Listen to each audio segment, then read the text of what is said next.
Hi guys, it's me, Rusty 78609 in Central Texas, USA. It is 7:33 a.m. I'm a little early bird this morning, and it is Sunday, February the 12th, 2017, and it is 57 degrees Fahrenheit outside.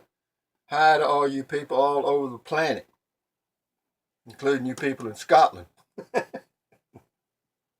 So, what else? Let's see. It's Sunday the 12th, 7:34, 57 degrees. Beautiful day, actually. It's supposed to be 76 degrees Fahrenheit today, which would be very nice. It's going to be a little cooler tomorrow, but not much. In the 60s, not bad. But anyway, got a lot of comments about my home base. A lot of people liked it, which is good. Thank you. Had a lot of questions about it. Uh, anyway, one guy says, nice place. I'm looking forward to getting the hell out of California in the future. Would like to have a setup like I got. Go for it. Rusty, any issues? Any issues there with mice? No. Why do I do that? I don't know. Clear my throat? I don't know. Old timers disease. Uh, it says I wanted to see the inside of the trailer. I did a video about the inside of the trailer a couple of times, and I don't like to beat a dead horse to death. How far am I from town? Depends on which town. I'm 8 miles from Kingsland and about 16 miles from Marble Falls. So it's cheaper for you to run the small window air conditioner? Yes, the small window air conditioner in my RV, the one I put in the window as opposed to the one on the roof. This is an RV I'm in. For you new guys, it's a 26-foot Jayco. It's got a roof AC, and that thing is the most inefficient air conditioner God ever made. Okay. Uh, yeah, it saves about at least 20% on the electric bill, at least. Yeah, because and it's also very noisy. It is. It makes a lot of noise. The roof AC, the window AC, you can never even hear it. He says he could never handle the heat that I'm talking about in the summer. I can't either. That's why I get the hell out of here, or try to. Do you have a septic system for waste? Sort of. When I moved in here, they had what they call a cesspool, okay, which basically just means it's a kind of a evaporative system. You just run the stuff out. They have a little uh, low spot in the ground that you run it out on, and then it's covered, and it just evaporates. But I treat the water anyway before I dump my water out. I put that odor control stuff in it and bacteria control stuff in it, so uh, no problem so far. So anyway, that's the deals, the questions on uh, the. Oh, here's one. It says, I'm wondering about, do all states allow people to live in RVs on land without building a house? Every place is different. Every county is different in every state. So you got to check the rules wherever you are, okay? Because if you don't, uh, you may get you a piece of land you can't put an RV on. And not many places allow RVs, okay? Some of them will allow mobile homes, but an RV is, even though it's a very mobile home, it's not the same. So you have to be kind of careful with that. And anyway, here's one. It says, thank you, very nice. Do you get many birds? Yes. What kind? All kinds. The bird, we get mockingbirds. Uh, we get all kinds. I wish I had my book with me, but I don't, about birds in Texas. But we get the red birds. Y'all call them. A lot of people call them cardinals. We got a lot of those. Mockingbirds is the state bird of Texas is the mockingbird. So we've got those. Got some red-headed woodpeckers. They're kind of on the way out. Not many of those left. Got dove. We got white-winged dove, mourning dove. Um, oh God, I mean, there's one yellow, some kind of a.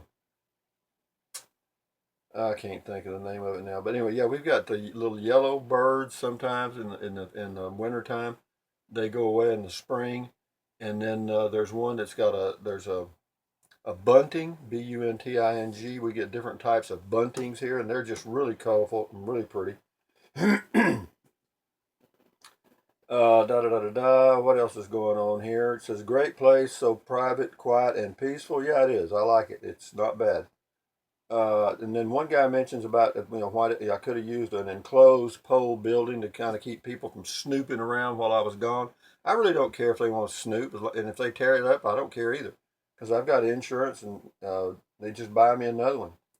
Um, anyway, guy says just found the channel, so forth, so on.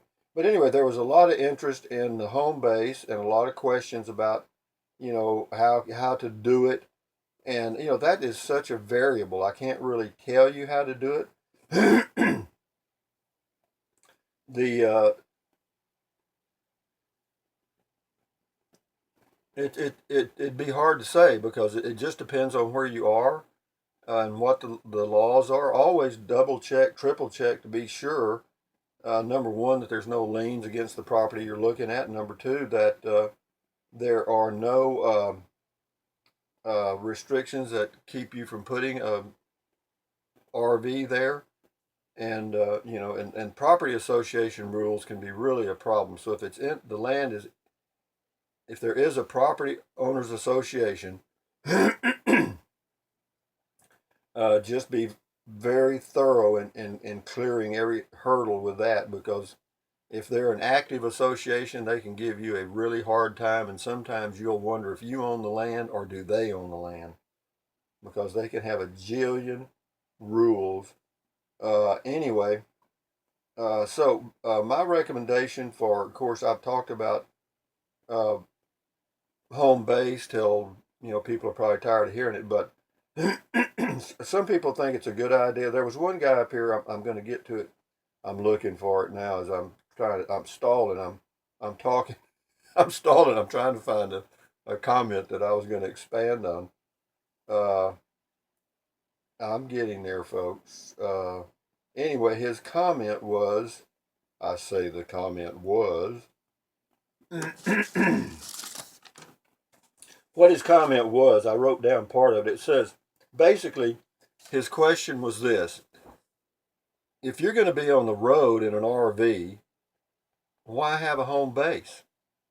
Okay, wouldn't it be better just to park your RV in a RV park, and then when you get ready to go, just go? I did that for about a long time, 14 years or so, 12 years approximately, a long time. And I got tired of RV parks. Now, as far as the cost comparisons and the maintenance issues, of course, in an RV park, everything's done. You don't have to mow, you don't have to do anything. All your outside maintenance is totally taken care of, so you have zero cost there. But you're also paying $400 a month in that range to park your RV in an RV park. And there might be some cheaper, and there'll be some higher if it's a resort. But to find a decent one, $350, $400 in my area. As far as other maintenance issues, like me mowing my grass, and there's nothing else to maintain. All I've got's an aluminum building. It's maintenance free. The wooden deck, it may need to be maintained. I may need to replace some boards on it. As far as the entry road, I did add some gravel there, and it no longer needs any maintenance at all. So the home base just works for me. Some people may not like the idea of like I go traveling in my Prius and I leave the RV parked here, and what he was saying, well, you could just leave it in the RV park and you wouldn't have to worry about it, which is a good point. But I can leave it here and I don't worry about it anyway. That's why I buy insurance. And if some kids come along and tear it up or it burns up or whatever, so what? Just there ain't nothing in here I'd miss. I mean, all the clothes I have are older than dirt. So anyway, but yeah, that's yeah, maintenance issues, road, da da da da. Yeah, so it's a good point, but it's just different strokes for different folks. I did the RV park thing for a long time, traveling across the U.S. and some of them are pretty nice, some of them are not. Some of them have fairly wide spaces, some of them don't. Some of them have pull throughs, some of them don't, or they'll have a mix of both. They usually charge a little more for the pull-throughs because more people want the pull-throughs because they're much easier to get in and out of. That's why. But for me, I like having a home base that that I own. I know that's a European way of thinking about things. Owning the land. You got to own the land. The Native Americans or the Aborigines.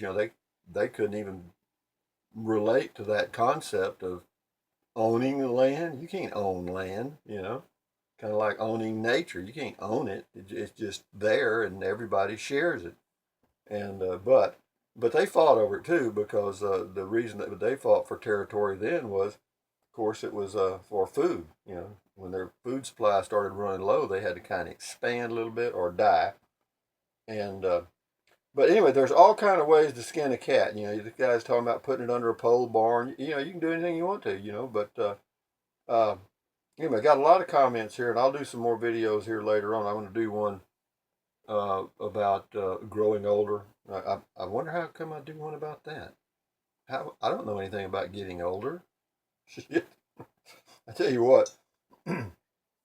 Well, I won't talk about it. I'll get to it in a minute. But anyway, in answer to all of your questions related to the home base video, generally there are no there are no general guidelines across the USA that I'm aware of, because every state has different laws. Every county within every state has different rules. And once you get past all that and you get into a rural area, then you've got to look at property owner associations or homeowners associations and comply with those guidelines. And if you get by all that and find you some really totally unrestricted property that you can put you an RV on and do whatever the hell you want to do, well, guess what? Anybody that comes into that area can do whatever the hell they want to do too. And if you don't like it, tough. In other words, if they want to put a hog farm or a chicken farm, I've talked about that before. So it's a catch-22. I just happen to get lucky in a way that there is a property owners association here, but it's inactive. They haven't been active in a number of years, and some people have moved in RVs and so forth, and it's gotten to the point now that they can't enforce the guidelines because they can't enforce them selectively, and they don't have the money to file lawsuits against all these people or do all the things that need to be done. So they've just kind of gradually said, okay, as long as you don't rock the boat, you can hang around here. And so that's how that worked for me. And but I looked for this. I looked for those weak property owners associations and drove through areas where people were totally out of compliance, and looked at some of those places, and this was the best one I could find. And it's not all that great. There's some ghetto houses in here. And some old junky abandoned homes and RVs and stuff. It's not a gated. It's not a gated community. Okay. The people that live here, some of them came out of gated communities. You understand that? You know what I mean? A guy told me one time he'd lived in a gated community for 20 years. He just got out of the penitentiary, okay? As in gated, you understand? But anyway, so having said that, I will end this video now, and I want to say hello to all you people all over everywhere. God, thank all you guys for subscribing. Jesus Christ, I looked at those numbers. Anyway, I do appreciate it. And I also appreciate the fan footing. I don't mean to bore you with that, but, the people that support the channel deserve a little pat on the back, and I appreciate it. But anyway, I'm going to do a couple of videos this morning, and I'll get to some of the comments this afternoon. And but anyway, you guys looking for home base, just be careful. And take your time. This what I have is just good for me. Don't think like this is some kind of a great way to live. It is a way to live. Now, if you want to live in a 5-bedroom, 3-bath home in a gated community, fine. I don't care. I don't care at all. If you want to drive a Prevost motorhome or live in a van, doesn't bother me. Your choice. So, that's what it's all about, guys, is finding you a place. Finding the thing that works for you. Try not to let society dictate too much, society's going to dictate some. You can't beat that. We live in a society, and there are rules that you comply with, and that's good. They're called laws.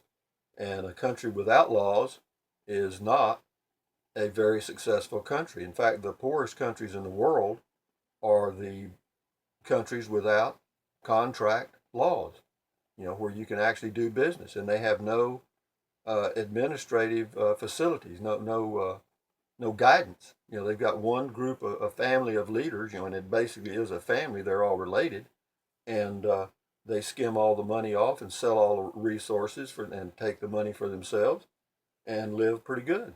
And that's why the rest of the country's poor as hell. But be that as it may, thumbs up, carpe diem, adios, bye-bye, keep your health. You like that? Bye-bye, guys. Enjoy your day.